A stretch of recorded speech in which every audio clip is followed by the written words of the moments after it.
Bonjour chers amis, aujourd'hui je voudrais vous conter une histoire qui m'a vraiment laissé très mal. Mais avant, comme il est de notre habitude, nous allons commencer à aimer la vidéo, à nous abonner si ce n'est déjà fait et à activer la cloche de notification pour avoir les vidéos prochaines. Qu'est-ce qui s'est passé? Ce jour-là, j'étais dans un des hôpitaux de Cotonou. J'arrive, je vois des médecins affairés autour d'une table d'examen. Massage cardiaque, abord veineux. Quelques minutes seulement ont suffi pour que le médecin me rejoigne, presque larmes aux yeux, pour m'annoncer qu'il venait de perdre la petite fille. Je lui demande pourquoi. Il me dit que certainement que la fille avait une anémie très sévère.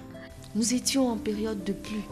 Il n'a pas fallu d'autres explications pour que je comprenne que certainement cet enfant avait le paludisme, mais qu'il était arrivé trop tard à l'hôpital.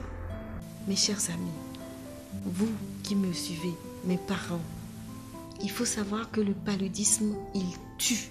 Et il tue vraiment les enfants de 0 à 5 ans. C'est très dangereux. Parce que quand le germe qui est responsable du paludisme entre dans l'organisme, il s'attaque préférentiellement aux globules rouges. Les globules rouges, ce sont des cellules du sang qui sont très importantes. Donc au fur et à mesure qu'il les attaque, il finit par les détruire et votre enfant va manquer de sang. Lorsqu'il manque de sang, dans la plupart des cas, il faut transfuser cet enfant pour le récupérer. Mais lorsque finalement vous ne l'amenez pas encore à l'hôpital très tôt, vous diminuez ses chances de s'en sortir. Donc première chose, dormir sous moustiquaire imprégnée et ensuite devant la fièvre, il faut rapidement aller à l'hôpital après l'avoir baissé et il ne faut pas succomber à l'automédication, c'est-à-dire qu'il ne faut pas donner autre médicament que celui qui doit baisser la fièvre à votre enfant. Bientôt, le gouvernement pense à rouvrir les écoles. Le Covid est toujours là. Et au départ, on nous disait que les enfants étaient des contaminants. Aujourd'hui, ces enfants-là ne sont plus seulement des porteurs sains. Dans les hôpitaux d'Europe, on compte des enfants malades du Covid-19. Je ne voudrais pas que ça arrive dans mon pays.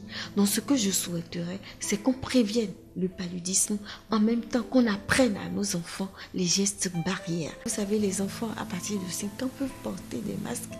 Il faut leur apprendre à porter les masques et à ne pas les toucher de façon intempestive. Je vous aime et j'aimerais vraiment que vous suiviez mes conseils pour que nous passions cette